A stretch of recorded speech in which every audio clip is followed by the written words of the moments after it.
Hey everybody, welcome to episode 136 of Making It. I'm Bob Clagett here with Jimmy Diresta.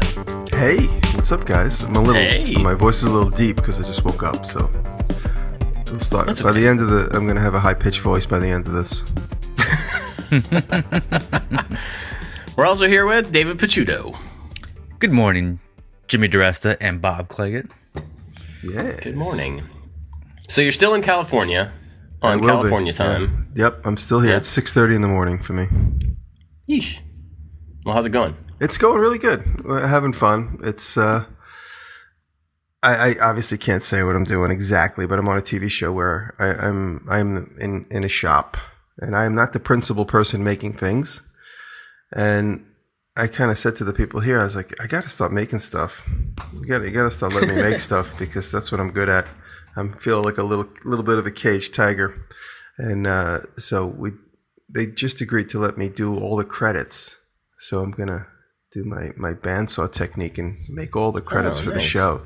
So I'm excited to do that. So that's gonna be fun. Everything, like everybody's name, they want me to do everything. So we're gonna try and shoot that this week. So my vlog that's gonna be out hopefully tonight. I can't really show anything, so I'm showing a little bit of the behind-the-scenes stuff. I'm like hanging out with the cameraman a lot, asking people a lot of questions about technical stuff, and so I'm learning. I'm learning about behind-the-scenes production stuff. I mean, I'll never get to this level. Just like to me, all I think of myself is like, can't you just use a GoPro? Wouldn't that be good enough? You know, like, and because it's like TV as opposed to YouTube. It's so funny because somebody goes, let's shoot this thing. Like someone has an idea and it's literally like an hour and a half camera setup.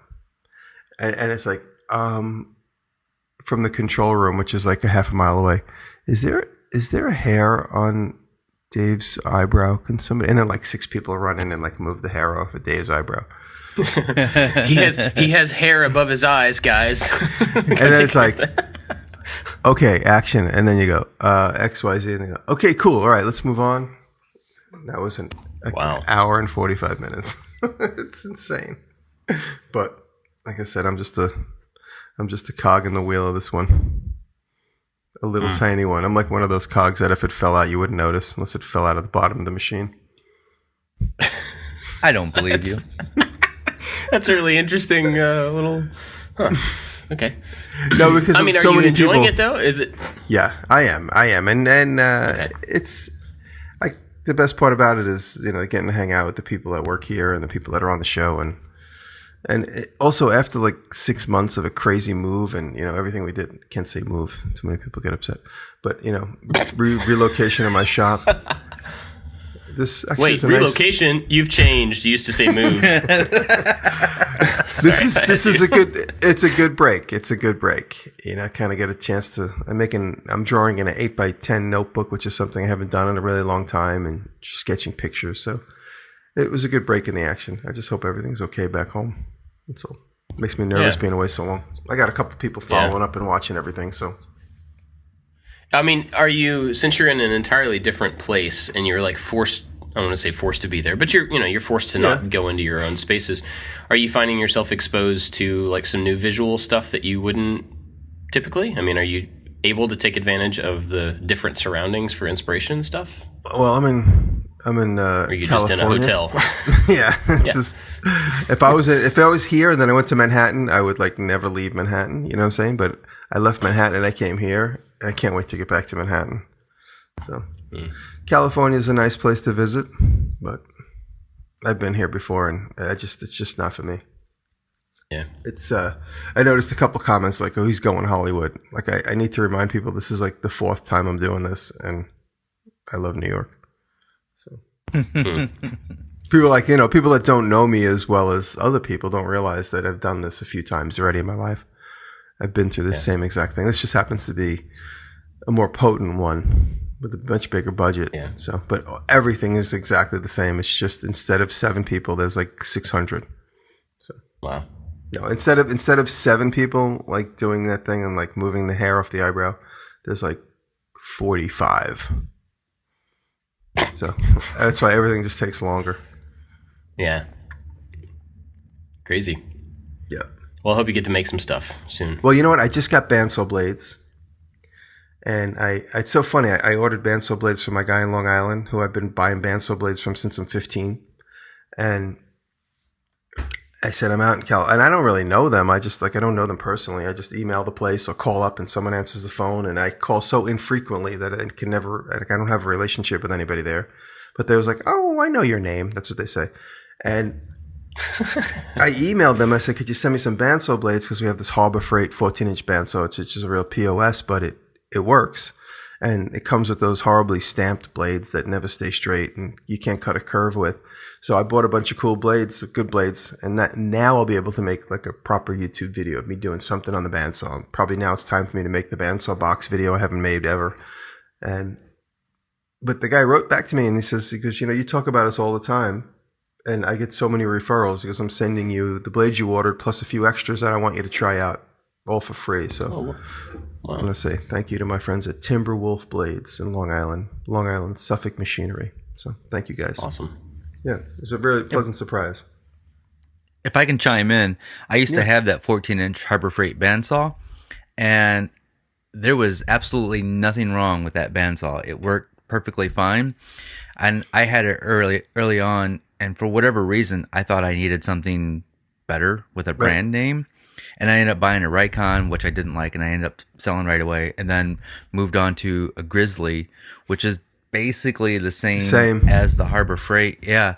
And I was, after 3 bandsaws, I'm like, I could have held on to that Harbor Freight and been perfectly fine. Yeah, it just all it does is line up. It's basically like it lines up the blade through the guides, and you have adjustability for your speed. It's got several adjustable pulleys in the back. The funny thing is, I didn't put it together. I demanded. I'm like, I got here the day I got here. I'm like, we need a bandsaw on set. They have like a little tiny Ryobi one, the one that comes from Home Depot. I said, no. I need a real bandsaw, like a 14-inch one. And anyway, it showed up 2 days later, and the art department brought and put it on set.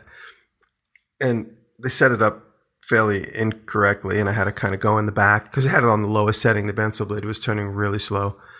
And every time we move it, there's like nuts and bolts under it. Everyone's like, oh, there's more nuts. Like every time we pick it up and move it, there's like a nut or a bolt or a washer.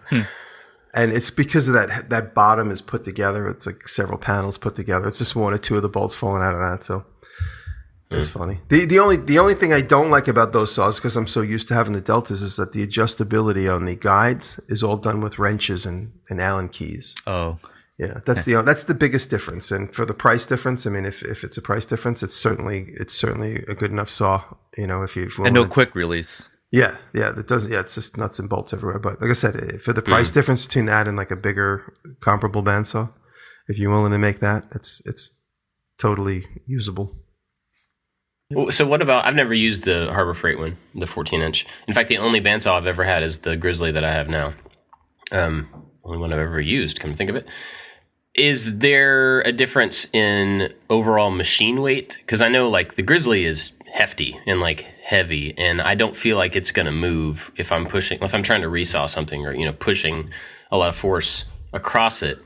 Do you have any movement with like a cheaper saw like that? No, this one is the same weight. It's made the same way. It's the casting it's got the big neck casting, which is the heavy cast iron part. Yeah, it feels like it's made the same way as the Delta.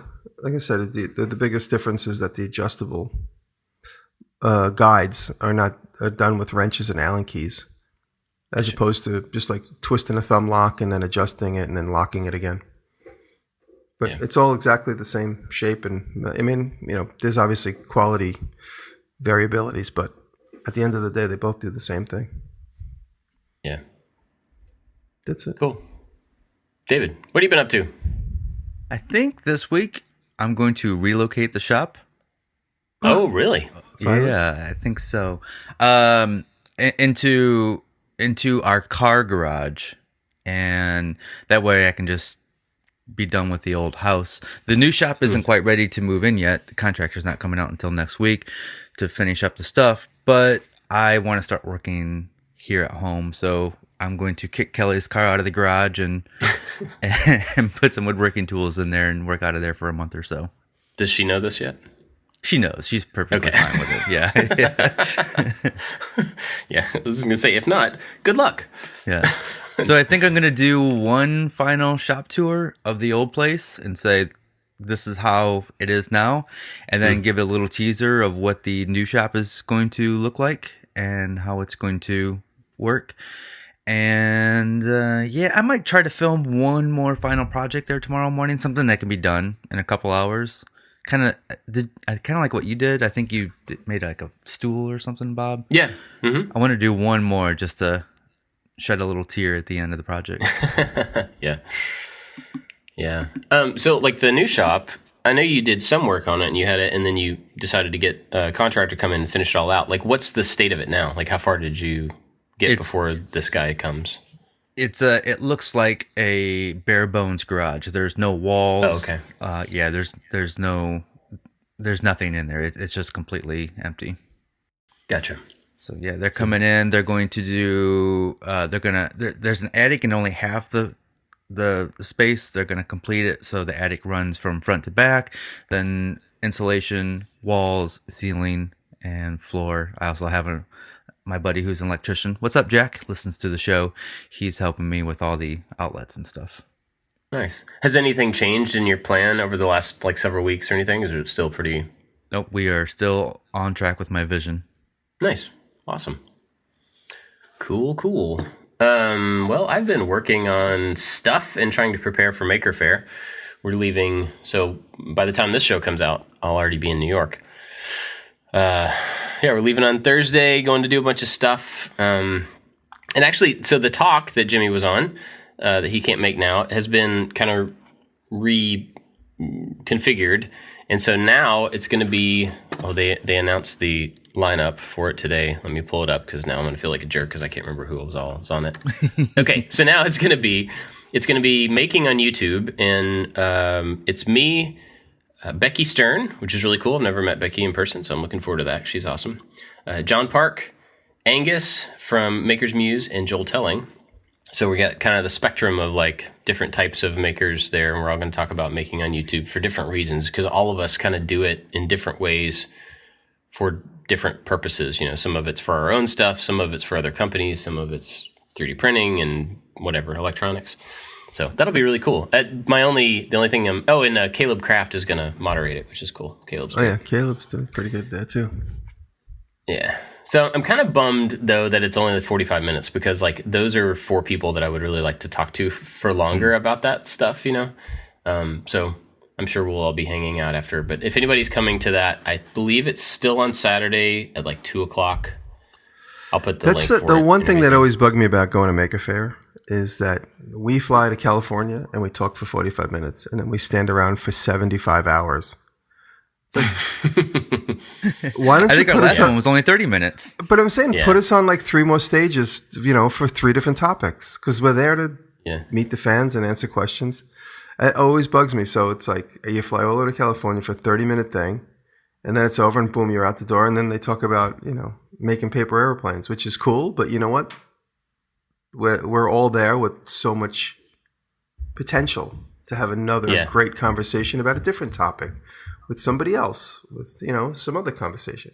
The one year I talked with you guys, I think, and then I ended up talking on another stage with Gareth and a couple of the guys. That was fun, and we should do that with all of us. Just take advantage. We're there to hang out. We're there to talk. We're there to meet people. Jimmy, I always like how you will turn the talk into something that's relevant. You'll sign up for one thing, and then your talk will turn into something that's more relevant. You're like, we'll say we're going to talk about this, and then I always lie. Just let them, they need to know so they can put it on a placard. But the fans just want to have a free for all, which is great. It's always the more fun conversation. Anyway. Well, it's always awesome too. Like when we get to do those things, and then you walk outside, and then there's another hour, 2 hours of conversation outside the door because they're like, "We got to get the next people on stage. Everybody go outside," and we just rush outside and then talk for a long time. That's what I'm saying. Really cool. This year, go ahead. I was gonna say, this year there's other events happening around the Maker Faire. Like I've talked about, there's a Matter Hackers thing on Thursday night, and there's actually going to be a panel discussion there. It's not just like a hangout. Mm-hmm. So we're going to get a chance to talk about 3D printing and stuff there to the people who are interested. And then there's another event on Saturday night. And so there are some other things that we get to be a part of. And I'm looking forward to it. It's going to be cool. I haven't been to New York in a long time either. So that'll be cool. Yeah. Bob, Yes. you're in your new office, and it looks fantastic. Yeah, You're sitting thank at you. your new desk. Totally Right. tell you sitting at that Yes. cool new desk. Yeah. Yeah. My monitor is a little high. Like the riser that I made, I thought it was right, but it feels like it's about 1.5 inches too high. So I may have to figure out how to trim the riser down a little bit. But otherwise, I love the desk. I love the office. It's pretty cool. Yeah. Now I need to like decorate it because it's still very stark, which was the intention. I wanted to like a blank slate, but now it's time to like get it full of stuff again and get some stuff on the walls and stuff like that. But thanks. Yeah. So I've been working on a couple of things. Last week we talked about the supply cart idea, right? Was that last week? We did. Yes. I built that, I guess, that day after we talked about it. And it happened really quickly and turned out to be really cool. It's very basic, but it's just the A-frame thing that I was talking about with clamp rack on one side. So all my clamps are on one rolling cart, which is fantastic. And then the other side is a French cleat. So I can built like a pegboard panel. So I can put a bunch of pegboard stuff on there and containers for glues and stuff and magnetic strips on a panel. So I've got hand tools or like, wrenches and all that stuff are stuck to that. So it's really awesome because it's all the basic stuff that I use on most projects, adhesives and everything, clamps, it's all on one cart. So when I don't need it, I can push up against the wall. And when I do, if I'm doing a glue up somewhere, I can drag the thing to it, pull the clamps that I need rather than like, I'll go across the room and get 2 clamps and then I'll come back and then I'll go back and get 2 more. And then, Yeah, so that's pretty a good cool. idea. And it's very handy and heavy. Like I was a little worried because it's like 5 feet tall. So I was a little worried that with all the weight of the clamps on it, it would be heavier on one side, and that may cause like some instability. But because of the A shape, all of that weight from one side is pushing down on the whole thing. So it's not really pushing out. It's pushing the center of the whole thing down. So it's really stable. And casters are nice and heavy enough so that I can roll it around without any trouble. But it turned out to be really good. So, and like immediately with that one project, the shop got way cleaner because a bunch of tables that were, had like glue and wrenches and all that stuff, that's all clean. All of the clamps are off the like 10 piles on the floor that they were in before. So it's pretty interesting though that like one project immediately made the entire space, that much better in a bunch of different ways. I might have to make one of those. I have boxes of clamps. I thought Bob stole your idea, Jimmy. No, I made those for the school that I work for, the elementary school, but the high school. I made a couple that they requested. So those are kind of more like on a smaller scale. But no, I need like an industrial one. One of my projects I have is I'm going to build a plywood cart, kind of like one you'd see at Home Depot, but with a couple of updates. So that's a steel project I'm going to be doing. But maybe I'll also do a clamp cart because I have the same problem. I have clamps all on the other side of the room. Yeah. All the time. Well, and like using the angle of that, the A makes it really good for clamps too, because you don't have to worry about them. You don't have to have a hook for the top of the clamp to sit in, so that it doesn't fall off. Just the gravity holds it against the face, which is really handy. So I'll be interested though to see, like we talked about last week, like to see the response of like, oh, you're ripping off Jimmy with this cart, or oh, you're ripping off Adam Savage. You're not the only person in the world that's ever organized something. So that'll be fun. But yeah, I'm doing that this week. And then I'm also working on for next week. I started making a little project that I'm actually not going to make anymore. But part of it, part of it was folding metal, some aluminum, really thin aluminum, which I was doing by clamping down a piece of wood to the table and bending it up. And I was on a Patreon hangout the other night, and Evan from Evan and Caitlin was like, oh, you should make a DIY metal brake. I'm like, why didn't I think of that? Mm-hmm. So I looked around online, found several articles of people that had already made them, and kind of combined the ideas of a bunch of people. And yesterday, in about, an hour and a half, made a 30-inch metal brake that clamps to the table. So it's like one piece that I can unclamp and lift off and put away. And I don't know, it's awesome. It went together really quickly. It's very easy to do. Just barely any welding, and you could get away without welding if you wanted to. But so now I can bend sheet metal. I mean, within reason. I can't do all sorts of crazy stuff, but I can bend small pieces, which is pretty cool. That's what I bought a couple weeks ago. I bought that big one, like a proper one, but it's really heavy. So I just used it for the first time in my bar cart. I had to make these little brackets, and I had to bend. It's like, I guess it was like 16 gauge, maybe a little heavier than 16 gauge metal. Little aluminum, but I got a nice sharp fold on it. I bought a bunch of these corner brackets, and I didn't buy ones that were half brackets, so I had to make them. I wasn't thinking. So it's nice having a break. It's fun. Yeah, I'll be interested to see how much I use it. I can't think of any other particular uses for it than the project that I was going to do in the first place. But it's just one of those things that, like, once I know I have it, I'll end up probably finding ways to use it. Yeah, once it's there, it becomes part. Yeah, the thing that I was going to make originally and fold this aluminum for, I've actually decided to make out of leather now. So I don't need the brake for that thing at all, but still may use it. We'll see. So today, I want to thank our Patreon supporters before we get to our topic, because they're awesome. Especially our top supporters: Wise Old Dal, Jedediah Schultz, Evan and Caitlin. They were the ones that gave me the idea for the break. Thank you, Evan. Corey Ward, Malton Make, A Glimpse Inside, Works by Solo, Terry Torble Terry. I should have read that backwards. And Make, Build, Modify. But we're really grateful for everybody that supports us on Patreon. And if you don't, you should, because we do an after show after this show that's extra blabbing for a while about other stuff. It's, sometimes more secretive stuff. But anyway, that goes up on Patreon, and they get to hear it. And they're the only ones that get to hear it. So go check it out. Patreon.com/makingit. We asked our Patreon supporters for questions last week that we would answer in the after show. But we got a bunch of really good ones, so I thought maybe we'd answer some of them here. And then we'll still do some of them in the after show. Okay. But so you guys probably haven't even seen these, but I'm going to read some of them. We'll just kind of take them. One's from Sean Hogan. How often do you guys get lonely working in the shop by yourself? I know some of you have extra hands around, but those days when it's just you, is it more productive, or is it less productive? Just basically asking, like, do we get lonely, and do you get stuck in your own thoughts when you're by yourself a lot? That's when I do my best work, is when no one's around. Yeah. I love working in the shop all day alone. That's the most productive I could possibly be.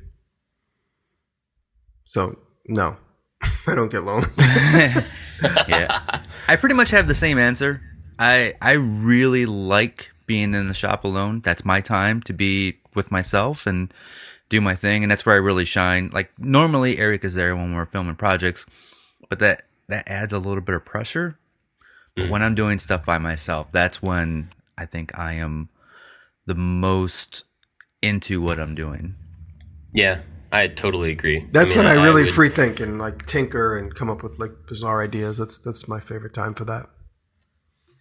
Yeah, I think the pressure is a good way to put it. Like, and I think just having another person around, like, there's a certain human pressure to, like, engage another person that's right next to you. You don't want to completely ignore somebody, I guess, unless you spend, like, maybe if somebody was with you in your shop every single day, that pressure would go away. Like, I don't have to entertain you all the time. We can just both be here doing separate things. But if somebody's just in every once in a while, you have that. It's like having a house guest. Like, you don't want to have somebody show up at your house and then just, like, ignore them the entire time, But yeah, I'm with you, man. I would love to spend as much time as possible in my shop by myself.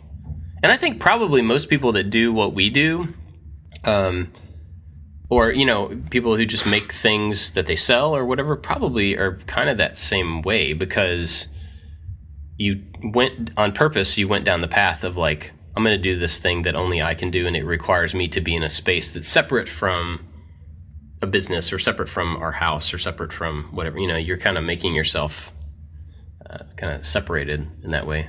Yeah. But I don't know. That would be interesting to hear if that's the case for other people, or maybe I'm just imagining that.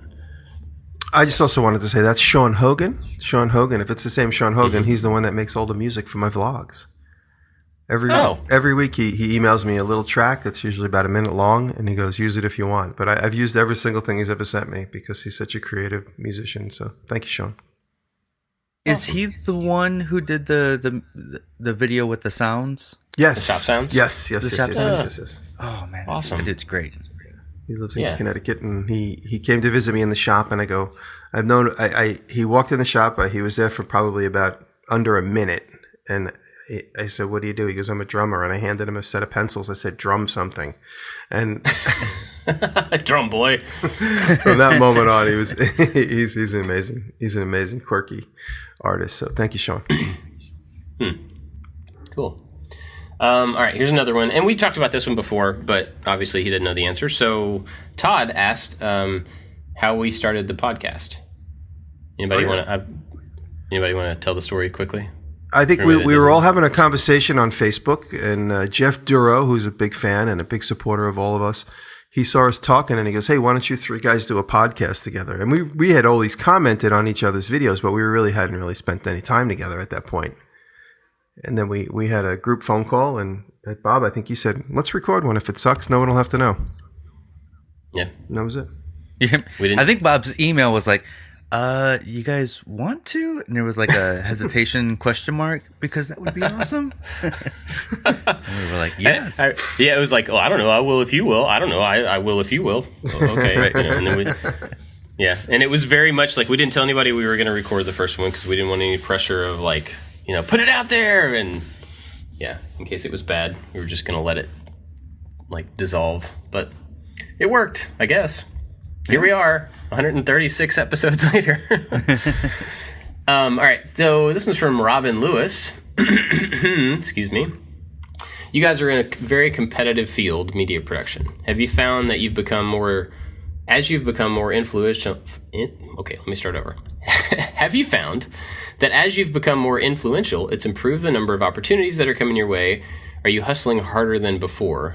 Listening to Jimmy's stories on set sounds like a great opportunity, but if that's happened through the success of YouTube, then do things must get better as it gets busier? That's a good question. Do things get better as they get busier? I feel like I'm doing my best in life not to fall into the I'm so busy trap. Like naturally, I want to do that. I want to complain about how busy I am. And so I've tried really hard not to talk about being busy because I choose to do all the things that I do. So it's on me. But I find that I hustle more and I have more to do all the time. Like it feels to me like every month there is more to do than there was last month. And when I look back at like when I went full time and how much time I was actually putting into the work week and the planning and all that, I feel like it's exponentially higher now than it was at that point. What do you guys think about that? I agree, 100%. It's it seems like there's just so much more to do. And when people find out, like I'm on this TV show, and everybody, besides the producers and the people that hired me, like at the that are running the show, everybody on the set thinks I live like a mile away and I walk to work every day. They're like, "Oh, you live in New York? What do you do? Like, what do you do for a living?" So nobody really knows me here personally. They're slowly getting to know me. And I go, "Oh, I do YouTube." They're like, "Can you do that for a living? Can you really make money on that?" And this is all TV people, and they have no idea. Wow. They're like, "How do you make money on YouTube? I don't understand how that happens. Like, does YouTube pay you?" And I go through the whole explanation. I've explained it to probably 10 people so far. And you should make a video about that and then just send them a link to it. That's funny. I don't even know. I'm like, yeah, I got a check in the mail. Sometimes it's okay. Sometimes it's small. They're like, how do you? And I'm just like, I forget it. But it's things definitely seem to keep getting busier and busier with more opportunities. And then when you commit to doing a video for somebody, then all of a sudden they want to know exactly how you're going to do it. Then the pressure, you're like, oh wow, I just have to do it. And they want. Recently, I'm going to do a sponsored piece, and they're like, we want a script. I'm like, it's going to be 2 minutes long. I'm like, I'm going to demonstrate your product. Like, what more do you want to know? So there's a little pressure there because all of a sudden it like seems like good money, but then I have to sit down and tell them exactly what I'm going to do but I mean, they deserve that. They deserve if they, it's their right to ask. They're going to pay me to do something. They want to know what it's going to be. It's such an obvious product. I'm like, I'm going to demonstrate your product. Like, what else am I going to do? I don't even understand like why you think you need to see a script, but I'm doing it, and I did it, and they're okay with it. But stuff like that, there's more and more opportunities of like my agent hassling me, like saying, make sure we do this. Let's not forget this. And he keeps reminding me and other stuff. And so it afforded me this opportunity that I'm in right now. And so I think the funny thing is I talked to one of the cameramen here on set. I explained to him and he goes, oh, so the more money you make, you must be upping your production value. I'm like, well, I mean, I feel like I made the leap from the flip cam to Dave, your used equipment. And I still use the equipment I bought from you a year and a half ago. And that was my upgrade. And now when I look at cameras to buy, I'm like, this all does exactly the same thing as the Nikon that I have that still works. It just takes a picture and you could focus it. And, okay, my lens is probably dirty. I'll get a new lens. So he goes, do you up your value? Do you up your production value? I'm like, I guess, but it's not really the focus. It's like, I'm not going to start getting audio equipment and like all the stuff you have around here and take 25 minutes to set up one shot. So it affords me a lot more opportunities, of course. And it has become my full-time job, but it's replaced everything I did 3 years ago. So it's not in addition to. So people think I'm raking in the dough. I mean, I'm making a middle-class living, I think. Yeah. So, and making it easier. It's easier approach. Yeah. There's no doubt in my mind that the more successful that I get, the more opportunities show up. And I am busier and I am hustling more than I did before, but it's because I keep adding to. I guess I keep pushing myself, and there's just naturally more things to do. It's kind of like there's a Notorious B.I.G. song, "More Money, More Problems." It's it like the more you have to do, there's lawyers involved in reading contracts, and some people have agents that you're dealing with that. You're dealing with bookkeeping, and when I started off, it was just like throw a camera on something and film it. And now I have a camera guy, and so I'm managing that, and I now sell plans, and I'm writing books, and so when I add something to, I don't take away something else, so I keep adding on. That's what I was going to ask. Yeah, and I like being busy. I wish I didn't complain about being as busy as I wish I didn't complain about it as much. I should take Bob's approach, but the truth is, I like being busy. I like having something to do all the time. Yeah, I do too. And I mean, I like I said, I do that to myself. But I think for me personally, a while back, a couple of years ago, I could hear myself saying, like last week, you were saying people would ask you to do things and you would just immediately say no for a different reason. I found myself a couple of years ago people would ask me to go places or to do things with them, and I would say, I'm just too busy. And then I'm like, wait, whoa. Like I'm creating this thing in my own head that like I'm too busy to do things with people, because I've created all this stuff for myself to do, and that makes the people the thing that's being pushed off, not the work. And that's like the wrong priority for me. And so when I caught myself doing that, I said, all right, look, I'm choosing this life. I'm choosing how much work I put into things and where I put my attention. And for me to just fall back on busyness as an excuse to not do other stuff, that's me not being honest about where I'm prioritizing. You know what I mean? I should just say like, no, you're not important enough to me. My work is more important. And then when you say it that way, which is the same thing, but when you say it that way, you're like, oh, wow, like my priorities are out of whack. Like I need to change that. So I tried to like actively decide that I'm not going to use that as an excuse for not doing things. And I'm not going to use it as an excuse for, I don't want to use it as an excuse for anything.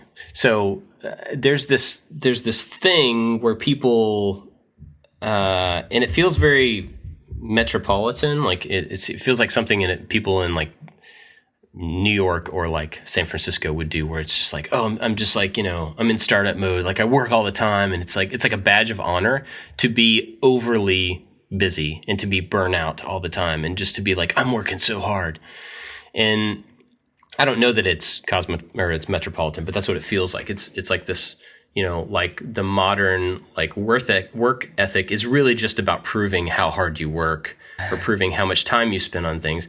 And so like I saw myself going down that path of like, I end up talking about how busy I am because I have kids and because I have this business and because I have, and I was just like, why am I talking about this? Like, I don't need to convince anybody how busy I am. If I'm busy, it's because I chose to be busy. And that's has nothing to do with when somebody asks me a question about doing something or about like what I think or where I put my time. Using busyness as a response is just not something I need to do for me personally. Long explanation for a question that you didn't ask. But the one good thing about being so busy, when you don't want to do something, you just say, I'm really busy. That's true. That is true.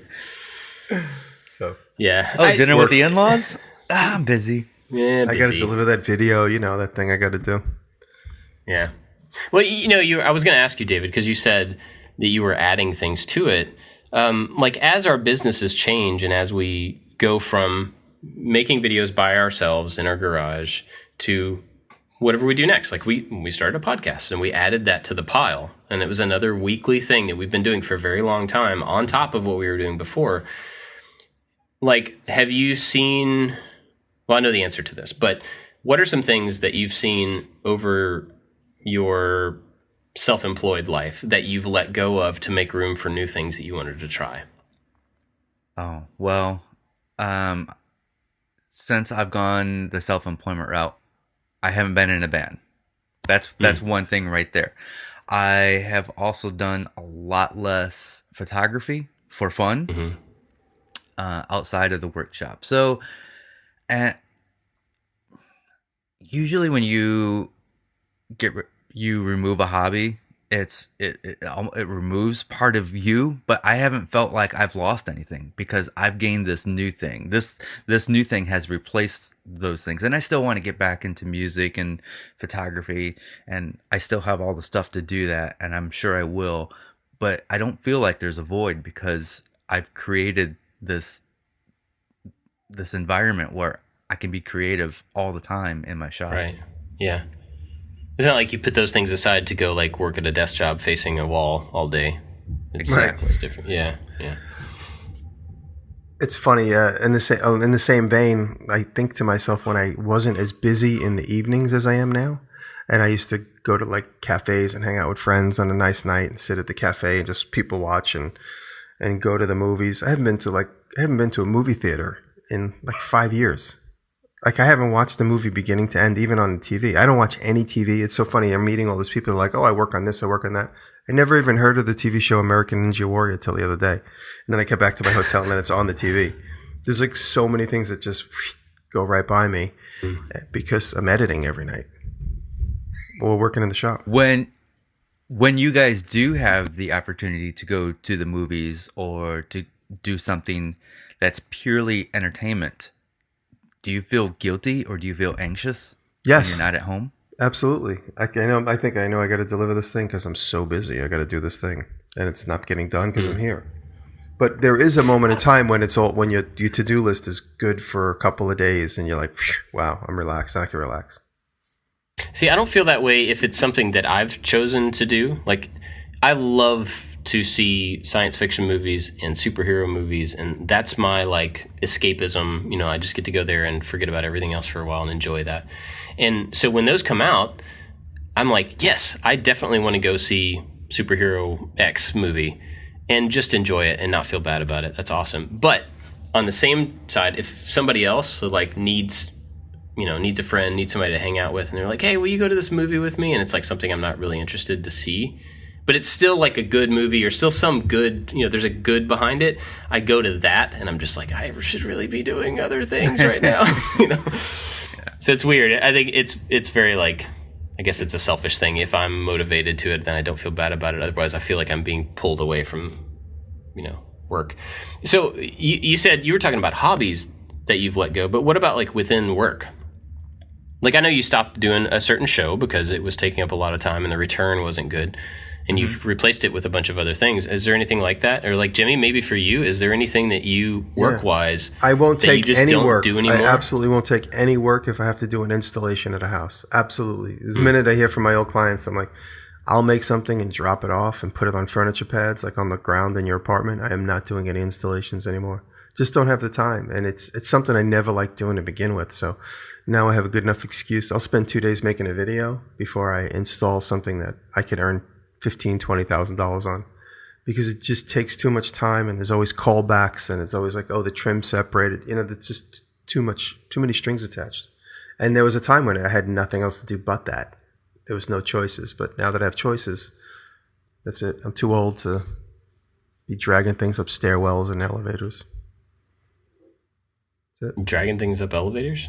You know, dragging him to the elevator and you realize it doesn't fit, so then you got to drag it to the stairwell. That's like, that is a nightmare. Yeah. No more I of tinker that. less. There's a lot less tinkering. There's never a point where I'm like, you know what? I'm just gonna go in the shop and start gluing things together and see if I can make something. Everything is planned out now because I think of like, my time is the most valuable thing I have, and so I'm trying to organize everything in my life, and so there's no tinkering anymore. Yeah, that's a good point. A couple weeks ago when I was talking about like kind of being stuck, you know, I had some really great comments from people, you know, giving me ideas of like how to get motivated again and how to get things moving. And somebody said, I don't remember who it was, said, not everything has to be a video. Just go in and like play in the shop.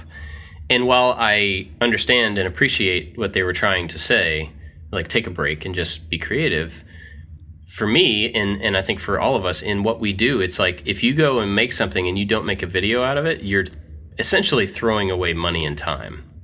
Because if you had made a video out of it, it would produce some sort of an income or some sort of a something. And so that's, as easy as that is to say, it's actually kind of hard to do, at least for me, to justify going in and just playing around, you know, for more than just a few minutes, without getting some sort of something out of it. Even if that's just making the shop more usable. Like I've been doing some of that lately, you know, like certain organization things in the shop don't need a video because they're not that interesting, but spending that 20, 30 minutes doing that thing will actually make the shop more usable, which makes videos easier to produce. So there, you know, there's value in that too. But yeah, it was weird when he said that though, because I was just kind of like, actually, everything kind of does have to be content. I mean, when it's paying your bills, you know, it kind of does, but Yeah. I don't know. Anyway, all right. Got anything else on that? That's a good question. That was a good question. I like that one. What part of making is most satisfying to you? From Master of None. I think I the guess showing reading- off part. Yeah, reading the comments and showing off, hitting that publish button. At least in the YouTube world. But the most satisfying part of making something that has nothing to do with YouTube is being done and sitting back and looking at it. I always tell my students, you always want to make that type of thing that the very next morning when you open your eyes, the first thing on your mind is, I can't wait to go look at that thing I made the night before. That's really the most satisfying thing. Did you guys ever have that experience? And Yes. contrary, you have the experience where you're like, oh, I got to go finish that thing in the shop. So Yeah. when you have that one and you juxtapose it against the one where you wake up and you can't wait to go look at it or can't wait to go put that finishing touch on it and take a picture of it and show it off, that's the most satisfying part. I felt that way about this desk in this office because it was like they were undone for so long and I didn't have them. Once I had them in place, I would like come down here at night before bed and just like stand in the middle of the room and look around and be like, yeah, I got an office. I made a desk. Yeah, that's it. It's like when you sit and you just contemplate something you just spent hours or days on. It's really satisfying knowing you're like, yeah, I made that. That's right. There's also the any project that has challenges or something I did for the first time or just general anything that's, like the kitchen table that I just made. I can go look at that and it looks great, and I know that there's 3 or 4 stories behind that thing of how many things that went wrong, and I, even though I was frustrated at that time, now I kind of look at it and like, yeah, there's some stories to that table now, you know, that that was a part of me for a week that I had to deal with. Yeah. Kind of like that. I have this thing, and I just realized this as you were saying that. I do a lot of like, what's the word? Precrastination, where I say, like, I know I need, like this metal break that I did yesterday. I thought about that for several days and like looked up a few different ways to do it. And there's the only thing tricky about making it at all is that the pivot point needs to be right in the center of where the two pieces are going to bend. So when you put on hinges, it has to be in the center, and which is not hard to do, not complicated at all. But in my mind, for some reason, it was like the one thing that I was going to have trouble doing, or the one thing that I actually had to think about when I was doing it. And I was procrastinating ahead of time, like just not really getting to it and kind of pushing it back and like trying to find other stuff to do and get all the other pieces in place. And then there was that moment where I was like, okay, this is actually easy. All I have to do is take the hinge apart, flip one side over, and then I have two offset pieces. This makes no sense because you can't see it, but two offset pieces that make the hinge work the way that it needs to work. And I figured that out, and then it was like, that was like being at the top of the hill of the roller coaster, like that last moment where you're like climbing up, and then all of a sudden everything was downhill and it was fast, and I was like, cool, I can make this thing. And that felt so good to get past that one little...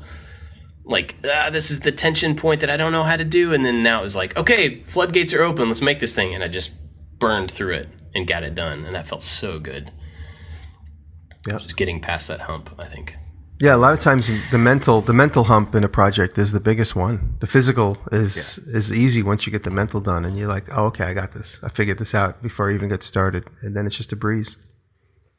Yeah. Yep. Oh, here's a good one. Jimmy, this one's for you, from Michael. If Jimmy goes Hollywood full time, is there still a podcast? Dun, dun, dun. Well, we know there's no Maker Faire.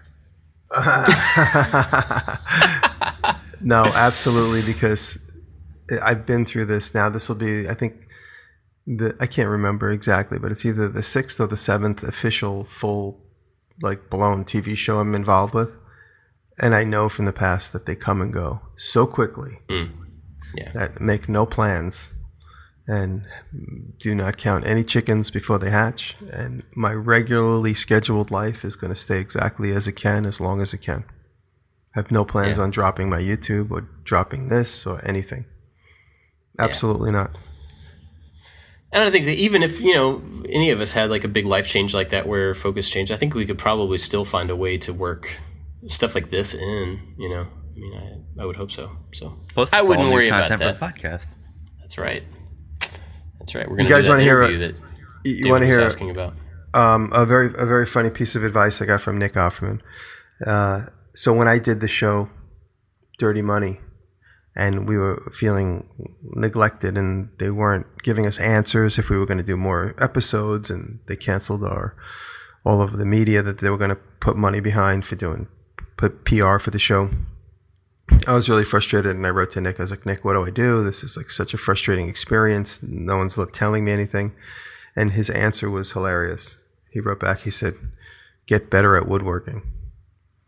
And that's all he wrote. It just said, get better at woodworking. And what he meant was, you have absolutely no control over that world. The only thing you can control is the things you enjoy. And if you enjoy doing those things, he said, this is the explanation that wasn't even written in the email. Nick's like a sensei sometimes when he just writes a simple question answer like that. But his implication was just do what you love and don't count on this fairy tale world. Sometimes it works, sometimes it works. Most of the time it doesn't. So, and that was the best piece of advice I got. Said, be satisfied with your own life, and this is just a temporary job that'll come and go. Yeah. Let's do one more. Want to do one more? Let's see here. Oh, this is a good one from Wasim. Is there pressure to make vids that are challenging as opposed to basic build videos? Do you balance what everyone can make over what you want to make? Yes. Answer is yes. Okay, let's move on. I'm just kidding. Well, it's this is a business, and so I do have to make videos that people want to watch.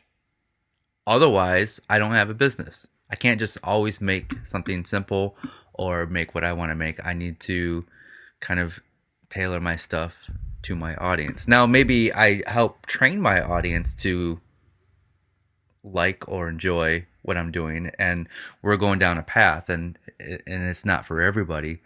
But yeah, there's when I do a bunch of little simple projects, the comments will start coming in like, you should build something bigger.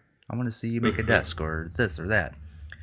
Yeah, so there's a little bit of pressure, and I'm up for it. And vice versa. You probably get the opposite too. If you do like complicated things for a while, people are like, do some hand tool projects or do some, some more simple things. I mean, I get that. I like to try and keep a healthy mix of big projects and little ones. I call them my epic builds, the ones that take a long time, a couple of weeks, and then they end up being like a 12 or 15 minute edit. At the moment, I'm in the middle of making 2 things like that. I have to just finish them. Yeah. I mean, I go back and forth about that some because I do my best not to even like, I try not to worry about what people are going to think of like well, that's not what I meant. I do my best to not take into what people want into consideration as to what I'm going to make. I care what they think about what I make, but I try not to say like, what would people really like to see this week? I try to just make stuff that I am interested in or stuff that I need. But then where the viewer, the audience comes into that is like, if I'm going to make, well, like this metal brake, like I know that I could weld the entire thing up very easily, very quickly. It would be stronger if I did it full metal and, did it in a more complex way than I actually did. But I know that that's also going to limit the number of people that it's going to be relevant to. Because not everybody has a welder, not everybody has a bandsaw, not everybody has all these things. And I don't want to build to the lowest common denominator of what everybody has access to, because then I don't think that's good either. So in that project in particular, I tried to find a middle ground of like, there is some welding, but it's not necessary. I did use a bandsaw and a metal chop saw, but you don't have to. I showed that you can actually do it with a Dremel as well. So I tried to like make it to where it's kind of in the middle, even though the project as a whole isn't complicated or hard. It's just a project. So I do try to take that stuff into consideration as to how things are made sometimes. But then at the same time, like, I don't know, I get, and you guys, I know you guys get it too.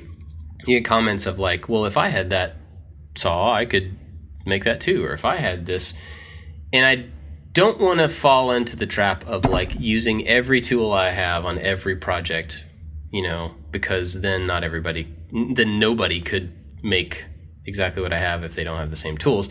At the same time, I have a shop full of tools that I really like, and I want to use them. I use everything all the time. I look at any excuse to use anything. I use everything. Yeah. That's because I like showing stuff off. I sometimes I take the long route just to show off some tools, just so I could say, hey, look, you could do these 3 different ways with this thing, Yeah. And I think that's why people watch some of your videos, to see these tools that they don't have. Like, I'm never going to have a CNC metal cutting machine, but I like watching you use it, Oh, thank you. Oh, yeah. Well, like, I had never seen anybody... I'd never seen a belt grinder. Oh yeah, before the one that you have, and I saw you use it so many times. I was like, that looks like that would be really handy. It is. But like I couldn't come up with any reason that I would need one for a long time, and then eventually it hit me, and I found one used, and I got it and refurbed it, and I used it a lot over the past like 2 weeks. I've used it a lot. You use it for everything, not just making a knife. I mean, I use it for making a knife about 2% of the time I use it. Cool. Yeah, just like a quick example is, I love doing the art pieces. But if you went to my videos right now and you saw some of the art pieces that I done, like the knot art, and then there's like this epoxy picture frame thing, they perform far worse than any of my other videos.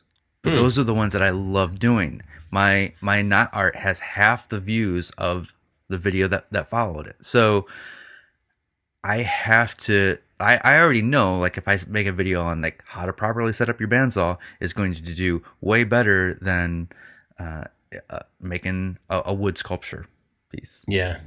Do you think that's, I mean, like in that particular example, I know it's just an example, but do you think that's because one is like a more of a technical tool setup thing and one is more art? Or do you think it's because like complexity, or like, why do you think there's that big gap?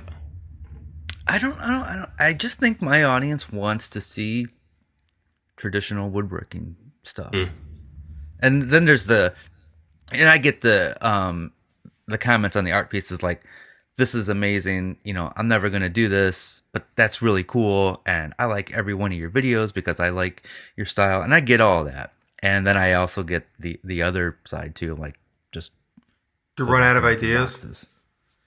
Yeah, did you run out of ideas? That's my favorite. Mine, like, I get a lot of, you know, if I do a woodworking thing, it's like, hey, you should do more 3D printing. And then on my 3D printing videos, it's like, hey, why are you doing 3D printing? You should do more woodworking. I'm like, ugh, I can't do it all. Not everybody. I'm trying to do it all. 3D printer. Yeah. 3D print a hand plane. Do that. 3D print like a hand plane and then make something with it. There's actually a guy that's been working on one of those in the I Like to Make Stuff Facebook group. Oh, and he 3D printed the whole, it's a little block plane, and did the whole thing, and I think is having some trouble with getting the angle to a usable angle. But yeah, that's being done, which is pretty cool. Oh, wow. That's great. So, yeah. All right. Let's wrap it up. You guys been watching anything cool? Listening to anything cool? Reading anything cool? I'm going to go down the music route like you did last week, Bob, and I'm going to pick the new LCD sound system record. It's really good. Up until the last 3 songs, but the first 5 are fantastic. Yeah. What happened in the last 3 songs? They just get a little boring. I think they're at the end of the album for a certain reason. They ran out of ideas. They ran out of ideas, yeah. No, but it's really good.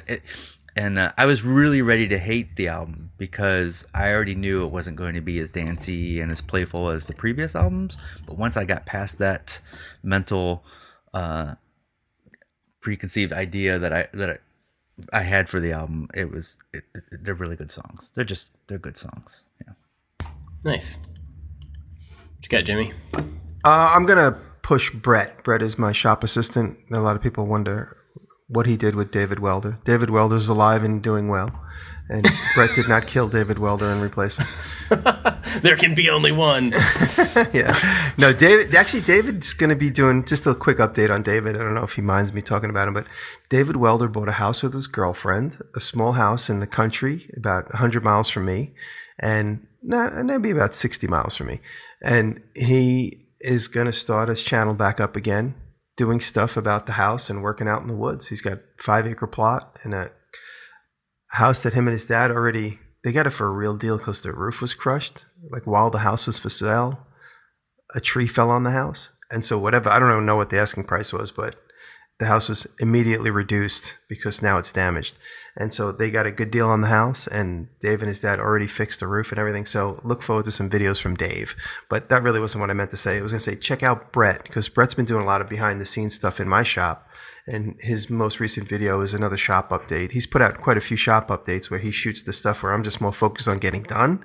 And he's busy trying to put together a video. And he put up the new idea board while I've been here. And he shows how we set up this big rack that I got from my buddy, like a big storage rack that my buddy was closing his warehouse, and he said, come take it. So I was holding out. I was about to buy it from Uline for thousands of dollars. And he's like, don't spend $1. I'm going to give you $2.